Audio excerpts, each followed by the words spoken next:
La grande bascule a lieu au début des années 2000 avec l'attentat du 11 septembre, puisque à ce moment-là, vous avez dans le mouvement trotskiste international une scission, c'est-à-dire que vous avez un courant qui s'appelle la International Socialist Tendency, la tendance socialiste internationale, dont le parti le plus puissant est le Socialist Workers' Party britannique, qui intervient alors dans la coalition Respect de George Galloway en Angleterre, qui a des députés, qui est très présente, et qui va dire on est entré dans un monde nouveau avec l'attentat du 11 septembre, et les masses arabes sont devenues islamistes, donc il faut soutenir les islamistes.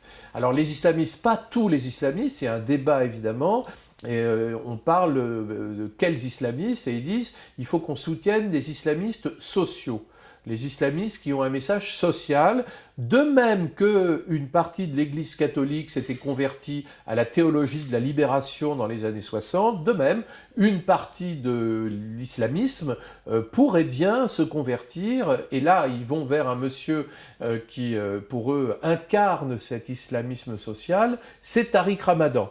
Et donc il se rapproche de Tariq Ramadan, il se rapproche des frères musulmans, et à partir de là, il va y avoir, au début des années 2000, des moments assez comiques où on va voir des manifs de femmes voilées encadrées par le service d'ordre de la LCR en France, et puis en Angleterre surtout, un forum social mémorable dans lequel Tariq Ramadan sera la star, et puis il y aura également un meeting de femmes voilées, toujours encadré par un service d'ordre trotskiste. C'est à partir de là qu'il va y avoir ce phénomène. Alors en France, les militants qui sont favorables à ce rapprochement, on les trouve dans un mouvement dont a fait partie Daniel Obono, l'actuelle insoumise, qui s'appelle Socialisme par en bas, SPEB, qui va se fondre dans la LCR, puis le NPA.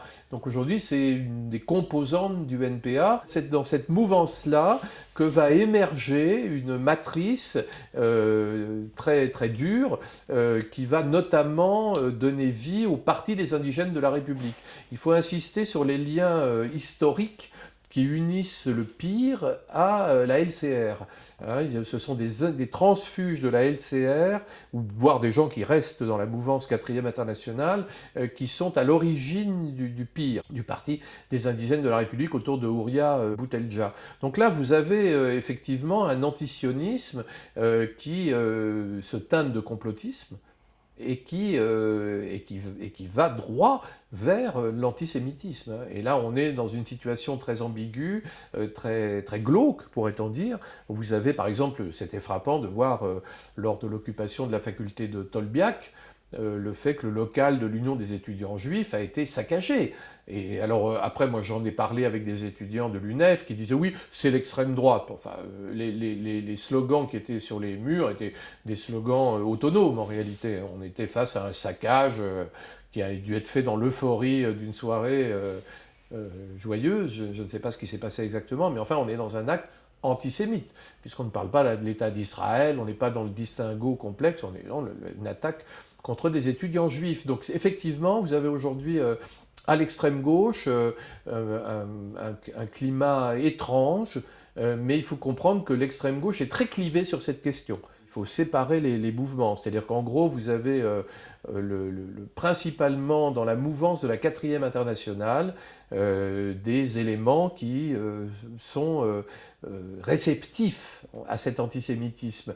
Et alors, pourquoi je parle de mouvance de la 4e internationale? Parce que depuis la création du nouveau parti anticapitaliste, les militants de la 4e internationale se sont un peu éparpillés. Alors, il y en a qui sont dans le nouveau parti anticapitaliste, d'autres qui sont autour de Jean-Luc Mélenchon dans la France Insoumise à travers le collectif Ensemble, d'autres qui sont partis un peu à droite à gauche, et d'autres qui sont allés au pire, au Parti des indigènes de la République. Maintenant, si on observe les mouvements, vous avez d'un côté, vous avez effectivement la 4e internationale, et en face, vous prenez Lutte ouvrière, vous prenez les lambertistes, ils sont totalement étanches à ça. Ils défendent une laïcité rigoureuse, ils sont hostiles à toute forme d'antisémitisme, hein, de façon très claire et très manifeste. Le courant qui est aujourd'hui infecté, c'est le courant anarchiste. Or, il y a toute une branche de l'anarchisme qui est devenue pro-palestinienne.